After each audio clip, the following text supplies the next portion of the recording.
हो रहा है कि नहीं? होने लगा, ठीक। चलिए देखिए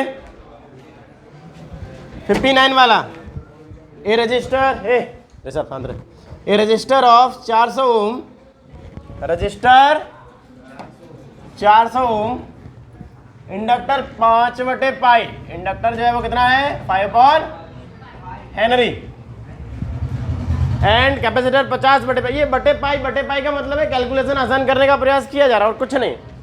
कैपेसिटर जो है वो कितना है 50/पाई microfarad, connected in series across a source of alternating voltage. Voltage कितना है 140 साइन 100 पाई टी, सही है ना? वी मतलब volt. Find the voltage across register, inductor and capacitor, मतलब ई आर बताना है और ई एल बताना है और इसी बताना है। अच्छा ठीक है, उसके लिए तो हमें करंट चाहिए होगा, और करंट के बिना वोल्टेज कैसे आएगा? चल, is algebraic sum of the these voltage more than the source voltage? बिल्कुल रहेगा। पहले क्या करें हम, आई निकालें। क्या निकाले? आई कैसे निकलेगा? ये तो मेरा एलसीआर सर्किट है, कौन सा है? पहले जेड निकालना पड़ेगा। क्या निकालना पड़ेगा? जेड क्या रहेगा हमारा R square XL minus XC का होल स्क्वायर, आर बोलो 400 का स्क्वायर एक्सएल, ये यार बाहर निकाल लो, इस रूट के अंदर नहीं सॉल्व हो पाएगा हमसे। देखो एक्सएल बराबर ओमेगा एल, ओमेगा बताओ दिख रहा है ना 100 पाई, और एल कितना है 5/पाई ने पाई को मार डाला 500, कितना आया 500। एक्सी बताओ 1/ओमेगा सी, 1/ओमेगा कितना है 100 पाई, सी की वैल्यू 50/पाई माइक्रो, पाई ने पाई को मार डाला, माइक्रो जब ऊपर जाएगा तो 10 की पावर 6 हो जाएगा, यहां से माइक्रो हटा दो, ये हो गया भाई साहब 10 की पावर 6 बटा 5000, 1 2 3 1 2 3 आ जाएगा ऊपर केवल 1000/5 दूनी 10 200, कितना? तो ये रहेगा, इसको तो मुझे तो आदत नहीं है, टूट ना जाए कहीं। 400 का स्क्वायर प्लस 500 माइनस 200 300 का स्क्वायर, बोलो क्या आएगा 500, कितना आएगा? जेड आया, क्या आया? अरे बिना जेड के, बिना इंपीडेंस के, इसको हम रेजिस्टेंस ही बोल सकते हैं, अपोजिशन ऑफ द सर्किट। आई कैसे आएगा? अब हम आई निकालें। अब आई के लिए हमको चाहिए Ohm's law, I is equal to E upon E की कौन सी वैल्यू दी है? कौन सी वैल्यू है? ये पीक वैल्यू। कौन सी वैल्यू है? अगर ई नॉट दिया तो आंसर क्या आएगा? बोलो ई नॉट कितना है 140, जेड बराबर 500, मर गया ना। इसके बाद मैं तो सॉल्व कर नहीं पाऊंगा। आंसर कितना है अपना 14/एम्पियर। लेकिन ध्यान रखें ये जो आया है करंट पीक वैल्यू आई है, ये क्या आई है? पीक वैल्यू आई है। ये क्या पूछ रहे हैं? Find the RMS voltage across register capacitor inductor. RMS voltage पूछ रहे हैं तो मुझे आरएमएस करंट चाहिए होगा। इन तीनों का आरएमएस वोल्टेज पूछ रहे हैं, इंडिविजुअल वोल्टेज, तो मुझे आरएमएस करंट चाहिए होगा। ठीक है कोई बात नहीं, तो आरएमएस करंट भी हम निकाल ही लेंगे। कैसे निकालेंगे देखो, चला आई आरएमएस होता है आई नॉट अपॉन √2। आई नॉट हमारे पास आ गया है 14/50 √2, बोलो 14/50 1.41। सॉल्व कर लो, ये क्या आ जाएगा हमारा एम्पियर हो जाएगा। ये आ गया आरएमएस वैल्यू ऑफ करंट। देखो कैसे निकालेंगे करंट, पहली बात तो हमें सर्किट पता है, एलसीआर सर्किट है।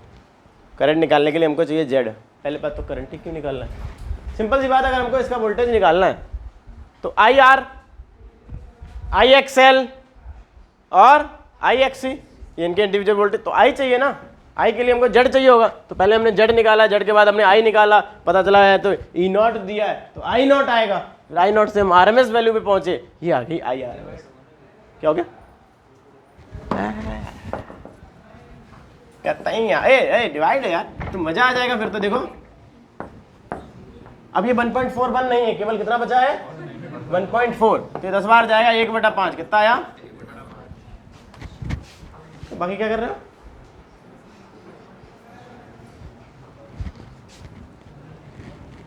चलो अब ई आर निकालें। I R M S R, बोलो I R M S 1/5, R बताओ 400, कितना आया 80 वोल्ट, कितना आया 80 volt, 80 volt. EL IRMS XL, बोलो IRMS 1/5, XL XL XL बोलो, XL 500, कितना आया था, वाह वाह वाह, मजा आ गया। 100 वोल्ट, कितना बोलो, EC IRMS XC 1/5, XC 200, हाँ 5 चौक 20, 40। तो मेरे पास आया कितना वोल्टेज था, 80 वोल्ट आया था, इसका 80 आता ना, 80 वोल्ट। अगर इसके अक्रॉस वोल्ट मीटर लगाओ तो 80 वोल्ट, इसका आया है 100 वोल्ट, इसका कितना आया है 40 वोल्ट। अगर हम 80 वोल्ट, 100 वोल्ट और 40 वोल्ट को जोड़ेंगे तो ये सोर्स के वोल्टेज से ज़्यादा निकल आएगा। कारण ये हम उनका एल्जेब्रिक सम कर रहे हैं। सवाल ने पूछा भी गया अगर हम एल्जेब्रिक सम करेंगे इन तीनों वोल्टेजेस का तो क्या वो सोर्स से ज़्यादा आएगा, बिल्कुल ज़्यादा आ जाएगा। लेकिन ऐसा होता नहीं चाहिए क्योंकि सोर्स वोल्टेज ही तो इनमें गया है भाई, यहाँ पे जो सोर्स लगा होता है उसी का तो वोल्टेज ड्रॉप होता है। तो इनका जो सम है वो सोर्स से ज़्यादा कैसे आ रहा है, तो हम उत्तर देंगे कि यहाँ पे हम इनको वेक्टर के हिसाब से जोड़ेंगे। किसके हिसाब से जोड़ेंगे, क्योंकि इस चैप्टर में जो हमारे वोल्टेज है, हमारा जो पोटेंशियल है वो साइन के हिसाब से वेरी कर रहा है। पोटेंशियल कैसे वेरी कर रहा है, इसलिए हमने पहले ही ये बता दिया है कि हम पोटेंशियल को फेजर से रिप्रेजेंट करेंगे। किससे रिप्रेजेंट करेंगे, हाँ करंट को भी फेजर से ही रिप्रेजेंट करते हैं। जो साइन और कॉस की क्वांटिटीज हैं उनको हम फेजर से बड़ी आसानी से रिप्रेजेंट कर सकते हैं। तो फेजर जो होता है वेक्टर होता है। तो कुल मिला के ये तीनों जो पोटेंशियल है इनको हमें वेक्टर एडिशन करना पड़ेगा। जब हम वेक्टर एडिशन करेंगे तो परफेक्ट इसके बराबर आएगा। एल्जेब्रिक सम करेंगे तो गड़बड़ होगा, इससे हमेशा ज़्यादा आता है। समझ रहे हो ना, इससे पहले भी हम इसका डिस्कशन कर चुके हैं, ठीक है। एसी अगर घर पे पढ़ रहे होगे तो तुम्हें सवाल समझ में आ रहे होंगे, कोई ऐसे कठिन सवाल नहीं है। एसी के सवाल तो बहुत आसान रहते हैं।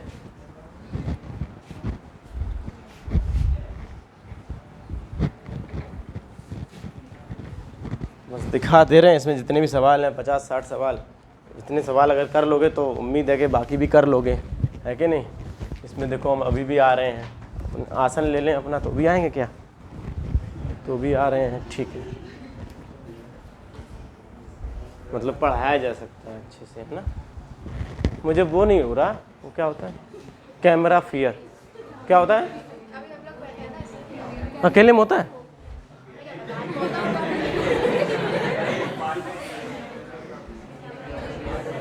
गंदे बहुत दिख रहे हैं।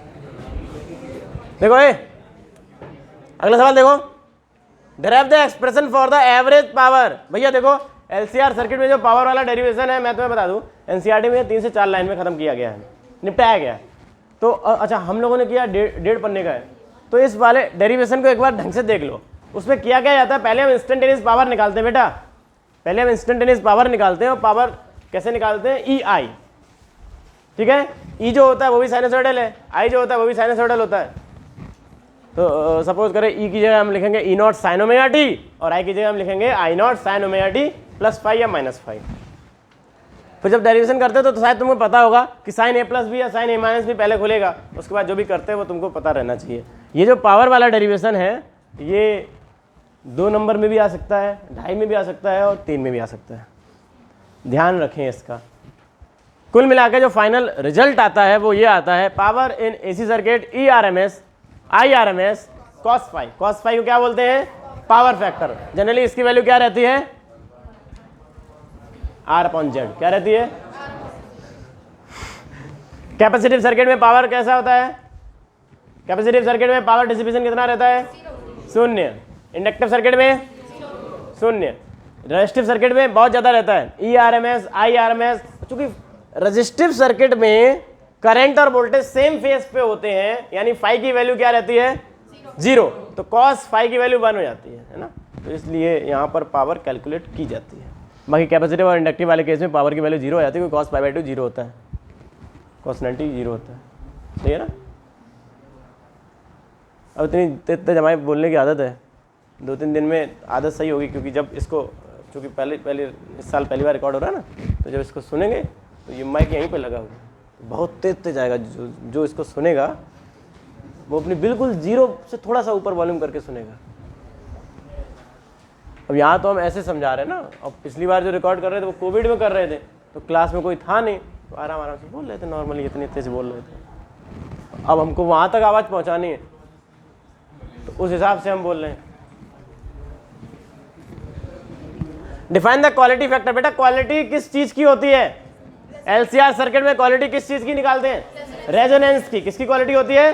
रेजोनेंस की। क्वालिटी फैक्टर जितना ज़्यादा रेजोनेंस उतना बढ़िया, यानी ग्राफ और ऊपर उठेगा और ज़्यादा शार्प बनेगा, शार्पनेस ऑफ द रेजोनेंस और अच्छी होगी। समझ रहे हो ना? क्वालिटी फैक्टर को सॉल्व तो ना ही पूछा जाए तो ज़्यादा अच्छा है। एक बार इक्वेशन को जोड़ते हैं, एक बार इक्वेशन को घटाते हैं। तुमने देखा होगा हाई स्कूल मैथमेटिक्स लगती है बिल्कुल पूरी, और फिर आता है अपना कुल मिला के क्यूब की वैल्यू आ जाती है 1/r√L/c। तुम में से कई बच्चे ऐसे भी होंगे जो इस समय एसी पढ़ाया जा रहा है, उस समय एसी नहीं पढ़ रहे होंगे, वो आरो, बितान और क्षितिज कृतिका ये सब पढ़ रहे होंगे। हम पहले भी बता चुके और रोजाना बताएंगे और 15 दिन तक लगातार बताएंगे। अगर हम यहाँ इंडक्शन पढ़ा रहे हैं तो घर पे इंडक्शन पढ़ो, कुछ ना पढ़ो। एसी चल रही है तो एसी पढ़ो, तभी तुम्हारे मार्क्स भी अच्छे आएंगे, तभी तुम्हें चीज़ें ज़्यादा अच्छे से क्लियर होंगी। क्योंकि ये सवाल तुम 20 दिन बाद अपने आप लगाओगे तो शायद ना लगा पाओ, आज लगाओगे जाओगे तो लग जाएंगे। अगला देखो, तो आखिरी सवाल है मेरी किताब का, तुम लोग किताब में है। An AC source of EMF is equal to E0 sin omega t। अच्छा, इतना EMF है connected across a series combination of LCR। Derivation लग रहा है मुझको, कम ही पूछे जाते हैं अब डेरिवेशन ज़्यादा नहीं पूछे जाते हैं।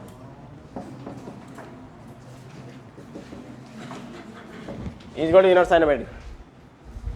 Obtain the expression for the impedance. ए भाई साहब, ये जो तुम्हारा एसी सर्किट है, इसमें ये LCR सर्किट है, इसमें हम मानेंगे या तो EL को EC से बड़ा मान लो, क्योंकि अपोजिट में रहते हैं ना दोनों फेजर, या EC को EL से बड़ा मान लो। कुछ एक बात को मान के हम फेजर डायग्राम बनाएंगे, I ER, और इधर क्या बना है बताओ? EL। बोल नहीं रहे, इसका मतलब पढ़ के नहीं आया। इधर क्या बना है? आप आओ, क्या बोलोगे? इधर देखो कितना अच्छे से बोले, EC। इन दोनों का नेट कितना आएगा? EL माइनस, क्या डेरिवेशन याद आ रहा है तुम लोगों को? एकदम घटिया डेरिवेशन, कुछ नहीं है। ये सोर्स का वोल्टेज है और ये टोटल करंट है, ये अपना आ गया फेज डिफरेंस। जब हम इसमें पाइथागोरस थ्योरम लगाते हैं तब हमको मिलता है फाइनली, आखिरी में ये मिल जाता है I is equal to E/√R² plus XL minus XC का। फिर हम कहेंगे कि भैया I बराबर E अपॉन क्या होता है? Opposition of the circuit. तो इस LCR सर्किट में जो अपोजिशन है वो क्या है? √R² plus XL minus XC का। इसको इम्पीडेंस बोलते हैं। क्या बोलते हैं? इम्पीडेंस बोलते हैं। LCR सर्किट में जो अपोजिशन होता है इन तीनों को मिला के, उसको क्या बोलते हैं? इम्पीडेंस। ठीक है, तो इस तरीके से हमारे जो सर्किट्स वाले सवाल हुए वो कंप्लीट हुए, जिसमें हमने pure L, pure C, resistance का। LCR में रेजोनेंस कंडीशन में काफ़ी सवाल लगाए, है ना? रेजोनेंस की फ्रीक्वेंसी बताइए, निकाल लेते ना सब लोग? रेजोनेंस कंडीशन में करंट निकाल लेते ना सब लोग? रेजोनेंस कंडीशन में क्या क्या निकालोगे? ये सब चीज़ें होती हैं।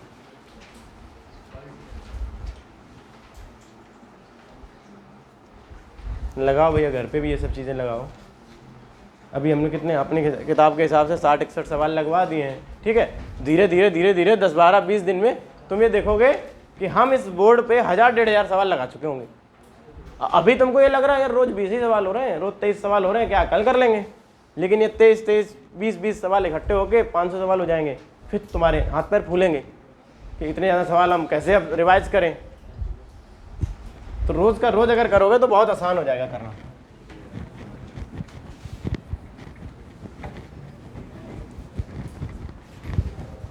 अगला टॉपिक जो रहता है हमारा ट्रांसफार्मर का रहता है और एडी करंट का। शायद एडी करंट हमारे सिलेबस से नहीं है, बाहर हो चुका ना। ट्रांसफार्मर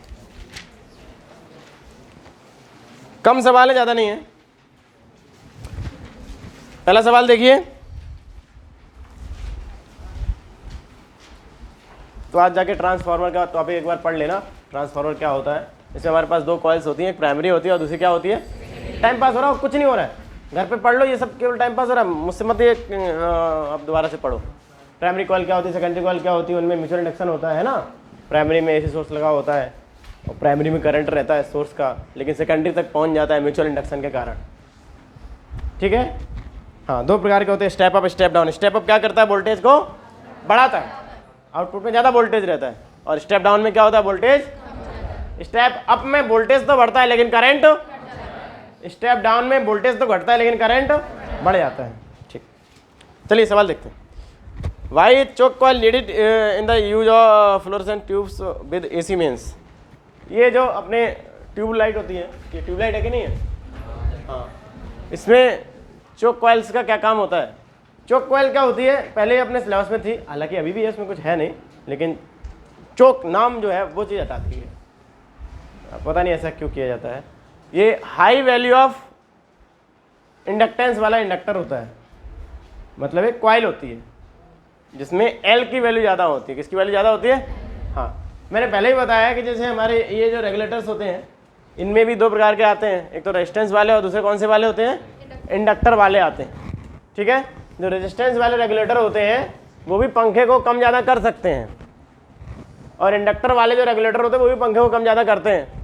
तो उसकी हमने कहानी बताई थी, कौन से वाले अच्छे होते हैं, इंडक्टर वाले अच्छे होते हैं। ठीक है, तो चोक कॉइल क्या होती है, choke coil high value of inductance वाली एक कॉइल होती है। इसका यूज हम ट्यूबलाइट्स में करते हैं। कभी कभार ट्यूबलाइट्स को स्टार्ट होने में दिक्कत होती है तो ये स्टार्टर का काम करती हैं। एक शुरुआत में बढ़िया सा करंट दे देती हैं, उसके बाद फिर ट्यूबलाइट्स चलती रहती हैं।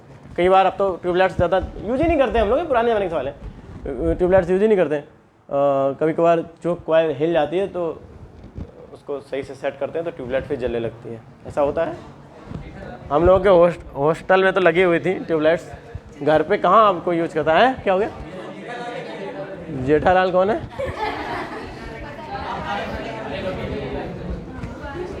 देखो, वाई बेटा, why is the core of transformer. Transformer की जो कोर होती है, पीछे शांत हो जाओ,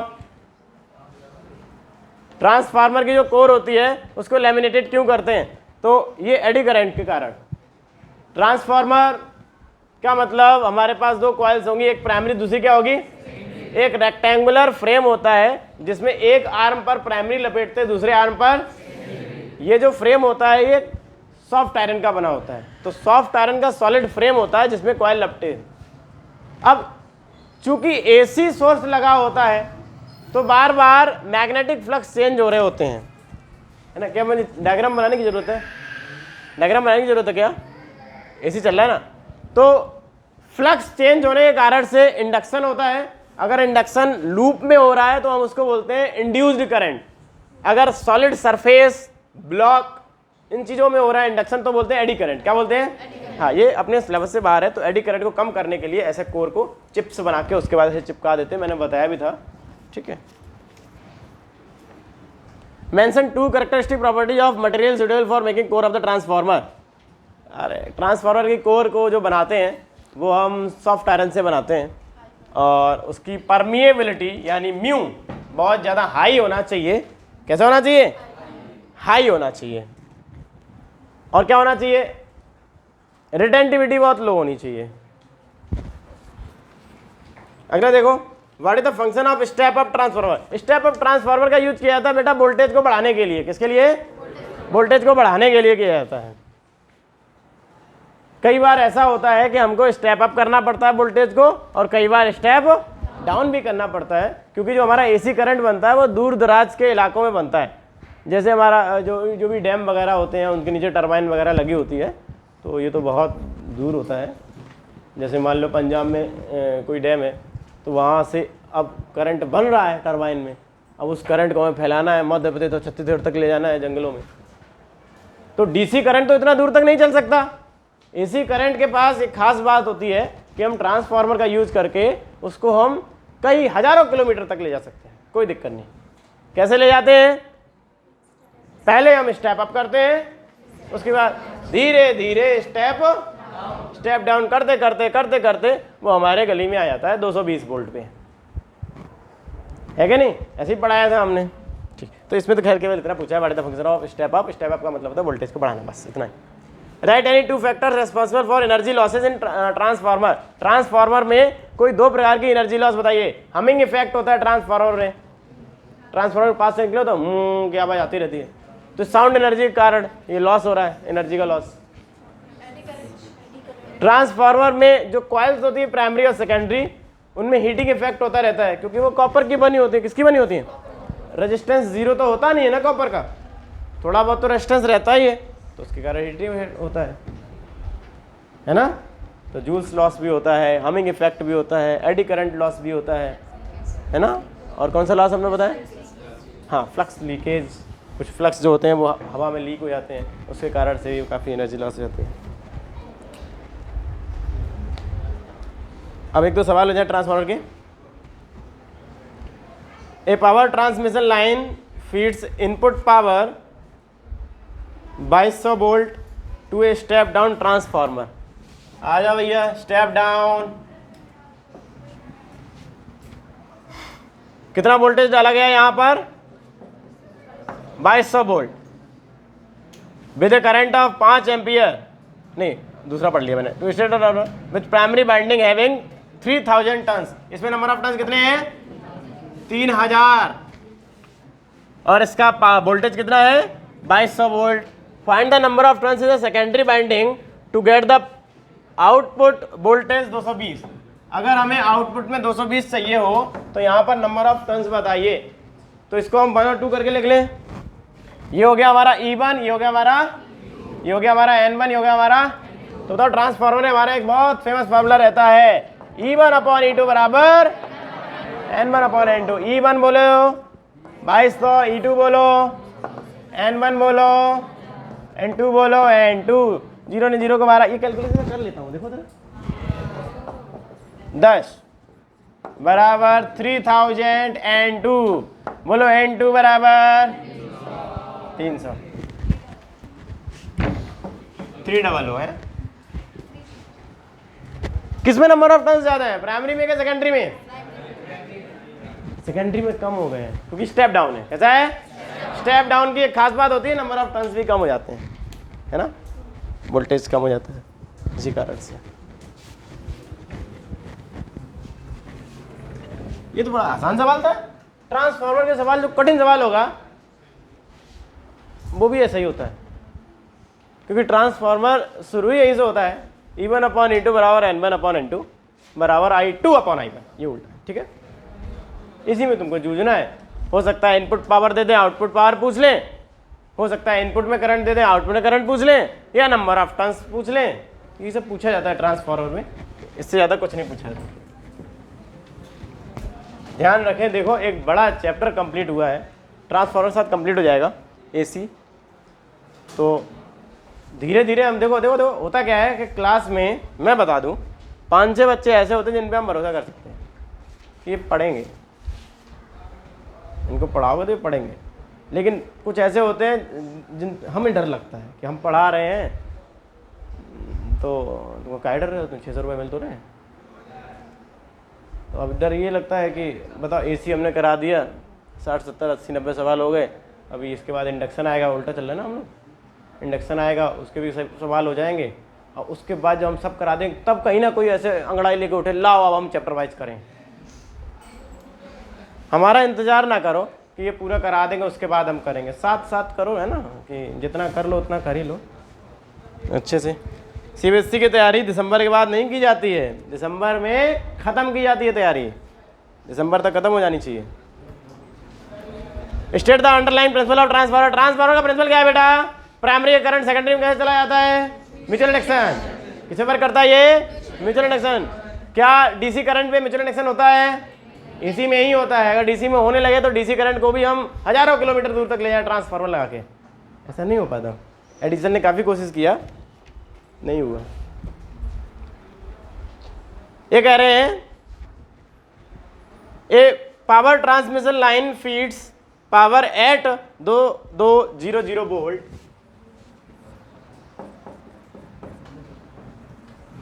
ट्रांसफार्मर हो गया अपना विद करंट 5 एम्पियर। कितना करंट है इसमें? 5 एम्पियर टू स्टेप डाउन। तो जो स्टेप डाउन ट्रांसफार्मर है उसमें 2200 वोल्ट डाला गया है 5 एम्पियर करंट के साथ। प्राइमरी वाइंडिंग में 4000 टर्न है। Calculate the number of turns in the secondary. Number of turns in the secondary to get output voltage 220। Similar सवाल हो गया। आउटपुट वोल्टेज कितना चाहिए बेटा बताओ। E1 पता, E2 पता, E1 पता, N1 पता तो N2 पता, N1 पता तो इसमें काहे कम। तो बताओ करंट भी बता देगा यहाँ। E1 अपॉन E2 बराबर N1 अपॉन, सॉल्व ही कर दें। 2 2 0 0 2 2 0 बराबर N1 4000, N2 2 2 2 2 10 10 10 400 कितना 400 टर्न्स। N2 आ गया। अब बोलो E1 अपॉन E2 बराबर I1 E1 बोलो 2 2 0 0 E2 बोलो 2 2 0 I2 नहीं पता, I1 किसका पता है 5 1 2 1 10 50 कितना I2 की वैल्यू 50 एम्पियर। क्या तुमको ये पता है कि वोल्टेज कम हो रहा है? वोल्टेज कम हो रहा है तो कैसा ट्रांसफार्मर है स्टेप डाउन, लेकिन करंट 5 से 50 हो गया है। ट्रांसफार्मर के सारे सवाल आसान है। मुझे लगता है इसको रिवाइज करने के लिए तुम्हें 2 से 3 मिनट की जरूरत पड़ेगी, ज़्यादा नहीं। टॉपिक रिवाइज कर लो तो शायद चैप्टर वाइज लगाने की जरूरत नहीं पड़ेगी। चैप्टर वाइज से अगर रिवाइज करोगे तो कॉपी पढ़ने की जरूरत नहीं पड़ेगी। ये ऐसा टॉपिक है, कुछ ऐसे टॉपिक्स होते हैं आसान आसान। State working principle of transformer. Transformer का वर्किंग प्रिंसिपल बता दो भैया। म्यूचुअल इंडक्शन में काम करता है ना। प्राइमरी कॉइल में जब बार बार करंट चेंज होता है तो जो प्राइमरी कॉइल होती है उसके फ्लक्स चेंज होते हैं सेकेंडरी कॉइल के साथ जो लिंक हो रहे होते हैं, तो फिर म्यूचुअल इंडक्शन के कारण सेकेंडरी कॉइल में भी करंट पहुंच जाता है। Can transformer be use to step up step down DC voltage? ना, बिकॉज डीसी वोल्टेज में constant current no mutual induction. तो वही है फिर म्यूचुअल इंडक्शन तब होता है ना जब फ्लक्स चेंज हो रहे हैं। Constant current constant magnetic field होंगे तो फिर नहीं हो पाएगा। फ्लक्स चेंज कहाँ से होगा, कांस्टेंट बनेगा फ्लक्स। जस्टिफाई और आंसर कर दिया मैंने, जस्टिफाई कर दिया ना। कितने बच्चों को नुकसान हो रहा है? 7-8 बच्चे थे ना आपने, तुम्हारा क्या नुकसान हो रहा है? छूट गई? अच्छा तो वही अकेले 6 से 7। देखो दयनीय स्थिति इसलिए आती है, हम लोगों के लिए इसलिए होती है, स्कूल वालों के लिए इसलिए नहीं होती। क्या बताएं, हमारे पास 5-6 स्कूल के बच्चे रहते हैं, अलग अलग एरिया से आते हैं। कोई वहाँ से आता है, 3-4 बार टेम्पू चेंज करके आते हैं कोई और किसी का केमिस्ट्री 5 से 6 फंसता है, किसी का मैथ 5 से 6 फंसता है। अब क्या करें हम? अगर स्कूल पास में होता है तो हम टाइम चेंज नहीं करते, चाहे सर्दी हो चाहे बरसात हो, लेकिन दिक्कत ये हो जाती है। Mention various energy losses in transformer. बेटा ट्रांसफार्मर में हमिंग इफेक्ट होता है, ट्रांसफार्मर में हीटिंग इफेक्ट के कारण जूस लॉस बोल सकते हैं हम। ट्रांसफार्मर में फ्लक्स लीकेज, एडी करंट ना बोलो ना, सिलेबस में नहीं है तो फिर समझो कैसे समझाओ। फिर तुम कहोगे कुछ एक बार बताया था लिखवाया नहीं था। Draw a levelled diagram. बढ़िया सा डायग्राम बनाना है बेटा स्टेप डाउन ट्रांसफार्मर का। तो ट्रांसफार्मर बनाते समय ध्यान रखना है स्टेप डाउन का मतलब नंबर ऑफ टर्न्स कम हो जाने चाहिए। नंबर ऑफ टर्न्स कैसे रहती है? हाँ, वर्किंग प्रिंसिपल लिख लोगे। Express the turns ratio. कौन सा रेशियो? मतलब N2 upon N1 in terms of voltages. बोलो N2 अपॉन N1 बराबर E2 अपॉन। वाह, find the ratio of primary secondary current. हो जाएगा। सारे सवाल लगभग ऐसे ही रहने वाले हैं। Right the function of transformer working principle with help of diagram. Diagram तो बनी जाएगा। ये प्राइमरी कॉइल ले ला देखना।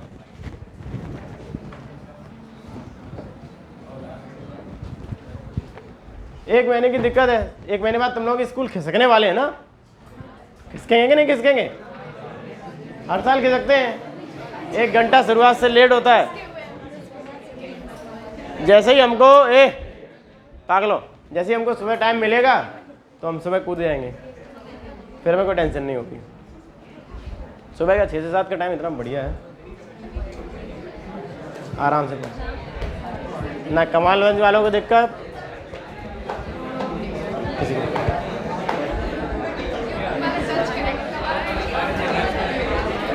मुझे उससे मतलब तो नहीं। आ जाओ देखो,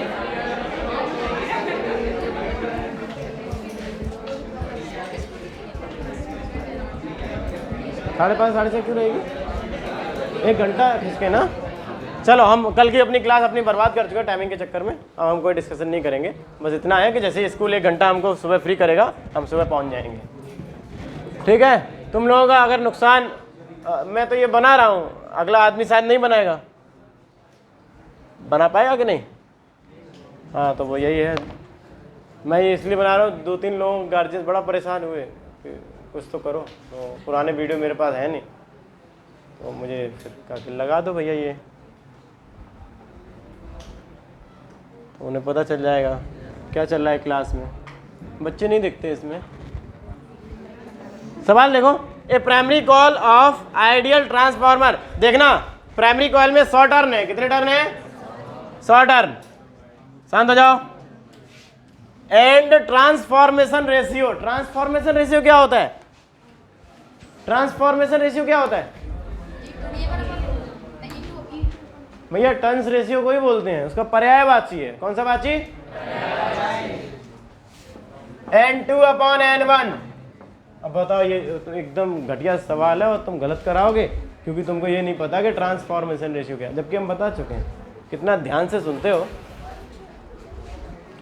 एक ट्रांसफार्मर है जिसकी प्राइमरी का टर्न 100 है, मतलब N1 की वैल्यू 100 और N2/N1 भी 100 है। The input voltage and power 220 volt और 1100 वाट। इनपुट वोल्टेज 220 वोल्ट और पावर क्या है? 1100 watt. Calculate number of turns in the secondary. बेटा N2 बराबर वाट हो जाएगा। Current in the primary, I बराबर वाट प्राइमरी में। वोल्टेज अक्रॉस सेकेंडरी, E2 बराबर what. Current in the secondary, I2 बराबर what. Power in the secondary, P2 बराबर वाट। डला अनमोल, बहुत कुछ बताना है। I1 भी बताना है, I2 भी बताना है, E2 बताना है, N2 P2 सब बताना है। बहुत कुछ पूछ लिया। 5 नंबर में पूछा गया, 5 नंबर में पूछा। 5 सवाल हो गए। 1 2 3 4 लेला देखना। N2/N1 ट्रांसफॉर्मेशन रेशियो या टर्न्स रेशियो बोलते हैं। 100। N1 की वैल्यू क्या है? 100। तो बताओ N2 की वैल्यू कितनी आ गई? 100 कितनी आ गई? 10,000। सॉल्व हो गया, हो गया। अब देखो N2/N1 बराबर E2 सही से लिखना बेटा। N2/N1 बराबर E2 बोलो N2/N1 100, E2 नहीं पता, E1 तो E2 आ गया 220 100 मतलब 22,000 वोल्ट। क्या ये सॉल्व हो गया?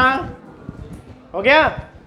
अच्छा एक चीज और बताएं, क्योंकि हमको पावर दिया गया है, अगर मैं दिमाग लगाऊं, पावर दिया गया, वोल्टेज दिया गया, करंट पूछा है, तो हम जानते हैं P1 बराबर E1 I1। P1 दिया है 1100, E1 कितना दिया है? 220, तो यहाँ से I1 आ जाएगा बेटा। 0 से 0 को मारा, I1 की वैल्यू आएगी 110/22, 5 एम्पियर। कितना आएगा? 5 एम्पियर।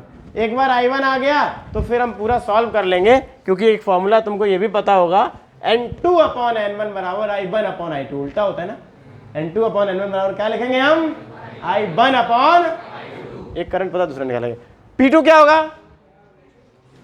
सॉल्व करने की जरूरत नहीं है, because of ideal transformer primary की पावर और सेकेंडरी की पावर कैसी होती है? सेम होती है, तो वो भी हमारा क्या रहेगा? 1100। अगर सॉल्व करना है तो जो I2 और E2 इसको मल्टीप्लाई कर दोगे तो P2 आ जाएगा, P बराबर EI। ठीक है। ऐसे भी कई सवाल पूछे जा सकते हैं, एक के बाद एक के बाद एक के बाद बहुत सारे सवाल पूछ लेंगे। तो ध्रुव देखो, कई बार ऐसा होता है जब ज़्यादा सवाल आते हैं तो हम उलझ जाते हैं, हालांकि बिल्कुल घटिया टॉपिक है, इसमें कुछ है नहीं। तो अपनी कॉइल बनाओ और वहीं पे लिख दो कि N1 कितना है, E1 कितना है, P1 कितना है, क्या क्या दिया गया है। N2 पूछा है, क्या पूछा वो इधर लिख दो। उसके बाद दिमाग लगाओ, दो ही फॉर्मूले हमारे पास हैं, N1/N2 बराबर E1/E2 बराबर I2/I1। इन्हीं से सॉल्व होना है। Draw schematic arrangement of the winding primary and secondary coils of the transformer diagram बनाना है। State the underline principle of the transformer. Principle mutual induction होता है बेटा। Obtain the expression for the ratio of secondary to primary voltage. Expression मतलब छोटा सा derivation है इसका, वो करना है। Secondary voltage divided by primary voltage, ये बताना है ना। क्या होता है बताओ? E2 अपॉन E1 क्या आता है बोलो? N2 अपॉन, कितना गहन अध्ययन करके आते हो तुम लोग। मैं पॉज करके ढंग से समझा दूंगा, और नहीं भी करूंगा तो क्या हो जाएगा। ट्रांसफार्मर में E2 अपॉन E1, अभी मैंने कम से कम इसको सुन लेंगे तो पता चल जाएगा, कम से कम 10 बार बोल दिया होगा कि E1 अपॉन E2 बराबर N1 अपॉन N2। तो ये तुमको एक्सप्रेशन को ड्राइव करना है। तो हम तुमसे अभी पूछे कि E2 अपॉन E1 बराबर क्या आता है, और तुम चुप हो गए।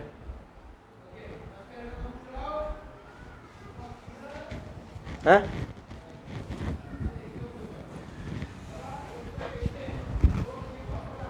पढ़ाई करो बेटा, ऐसे काम नहीं चलेगा।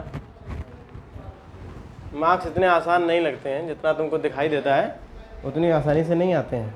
नहीं तो पता चलेगा कि अरे हम तो देखे थे कि हमारे सामने ही रहते हैं, उनके 96 आ गए थे, 7 आ गए थे, और हमारे तो 71 रह गए, तो उसी लायक हो। पढ़ाई करो। ट्रांसफार्मर का मतलब ये ऐसा टॉपिक है जिसको रिवाइज कराने की जरूरत होती नहीं है। देखो जरा, हाँ, तो एक्सप्रेशन कैसे ड्राइव किया जाएगा? प्राइमरी सेकेंडरी कॉइल, इसको प्राइमरी बोलते हैं, इसको सेकेंडरी बोलते हैं। बेटा प्राइमरी में होता है सेल्फ इंडक्शन। प्राइमरी क्या होता है? तो प्राइमरी के अक्रॉस जो वोल्टेज बनता है उसको हम बोलते हैं according to Faraday law d phi upon dt। D phi upon कितने के टर्न्स का मल्टीप्लाई करें? N1 माइनस का N1, क्योंकि माइनस डिफाई अपॉन dt होता है।